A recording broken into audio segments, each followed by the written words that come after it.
I gotta say, it was low key kind of a tease by the marketing team to use his character on the poster, especially since his character is only in the movie for a scene. If you guys don't know who this is actually Ray Nicholson, the son of the legendary icon Jack Nicholson, most notably known as Jack Torrance in The Shining. It was dope to see him get a cameo in this, but again, it was only for a scene, so that was somewhat of a tease. But nonetheless, let's go ahead and review a movie that a lot of people are calling the scariest movie of the year. Not me, but it's been said. What is going on, my horror fans and friends? It is your boy Woodsboro Fanatic, and we are back with day 28 of my horror movie challenge, watching and reviewing a film I've never seen before. Smile 2, which is currently in theaters, written and directed by the returning Parker Finn. And truthfully, it's been about 5 or 6 days since I've seen this movie now. I needed time to sit with it because originally, when I first walked out of the theater, I was very high on the movie. I gave it a 9 right out the gate.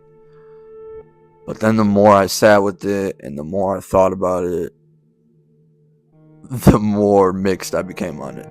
Still a good film, but definitely some issues.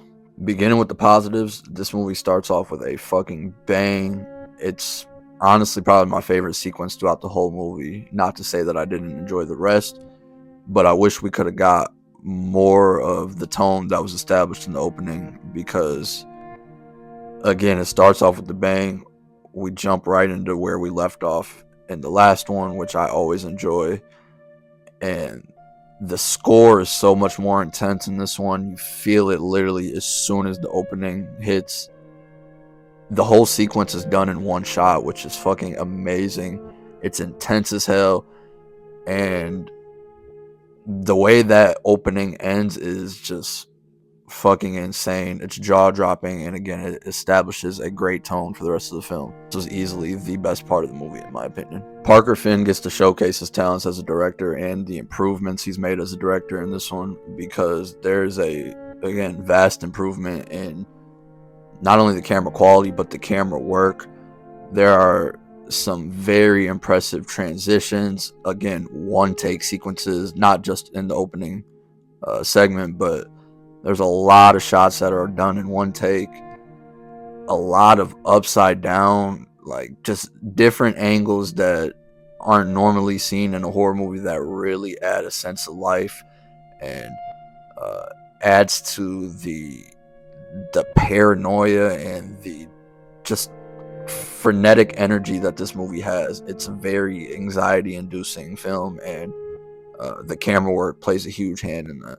The sound production all throughout the film also adds to that anxiety and the dread that is created. Like I said, the score is almost overbearing at times, but in the best way possible. The sound design itself is awesome, which sets up for some pretty good scares at times. Other times it feels a bit repetitive, but not because of the sound design. Like, the sound design is easily one of the best components of this film, and the soundtrack itself too, fucking banging. I mean, this movie's full of hits, as you would probably assume. We're following a pop star in this film, and there's a lot of songs in here that are written specifically for the film, and they're all performed by our main character. Some straight up bangers on this shit, which leads me to my next positive, because holy shit, Naomi Scott is electric in this movie. She, every performance, all the song, like, she did all the singing, all the choreography, everything that goes into those performances. She did that herself, on top of a just fucking remarkable performance as the lead, as the main character, as the person who is dealing with all this anxiety and paranoia and trauma and grief. And boy, does she showcase that shit. I honestly was unsure whether or not they were going to be able to find a lead that would be able to match the performance of Sosie Bacon in the first Smile, because that was one of the best performances of that year. And yet again, with Naomi Scott, she also makes a case for one of the best performances of the year. Aside from Willa Fitzgerald, I mean, they're neck and neck right now. This was truly incredible from a performance standpoint, and she just manages to capture the balance of insanity and everything that comes with this fucking smile demon, yet manages to also just make the audience feel so sympathetic for her. She oozes charisma. She is absolutely fucking unhinged in this movie. She's asked to do so much from an emotional standpoint, and she just goes for it. She absolutely fucking goes for it. And again, while this certainly wasn't the scariest film of the year, in my opinion, there are definitely some very well executed scares throughout. And I think Parker Finn has an excellent handle as a director on how to create the feeling of dread and uncomfortability. My only problem with some of these scares is that he finds himself in a pattern of repeating the setup for a scare over and over, and he relies on the jump scare tactic, which I'm not a huge fan of. Like I said, there's a few times where it genuinely works in this movie, but after a while, in my opinion, it feels way too redundant and way too repetitive. And that leads me to my next negative, which is that there's a tactic with these movies, these smile movies in particular, where hallucinations are used a lot in order to kind of fake out the audience.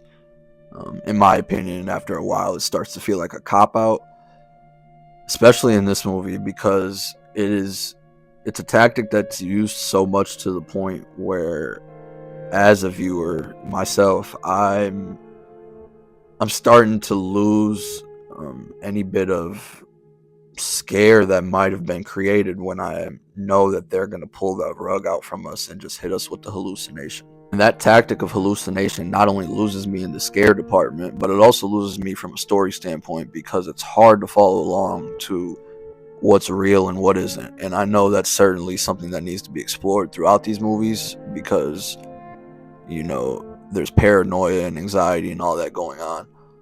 But when you put so much effort into taking that route in the movie, I think you also need to take the time to explain what the hell is really going on.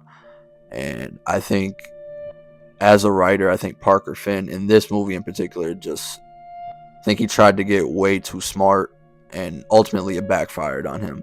There's a lot of plot holes at the end that don't necessarily make sense to me. I'm still trying hard to piece it together, and it's been 5 days. And as a viewer, I don't need everything explained to me. And actually, I, for the most part, prefer things to be ambiguous, but I certainly need some sort of understanding as to why things are going the way they are going throughout the film. They also do a very similar ending to the original Smile with the Smile Demon, only in this one, for some reason, it looks a lot schlockier and tackier than the first one. I'm not sure if they used practical effects again, but I just was not a fan of the way that final act looked from a special effects standpoint. I also thought the ending was very predictable and a cop out to make, again, another movie, but I'll save that for another conversation. But to wrap this up, I still enjoyed it. I don't think it's better than the original, though, and I do not think that this is the scariest film of the year.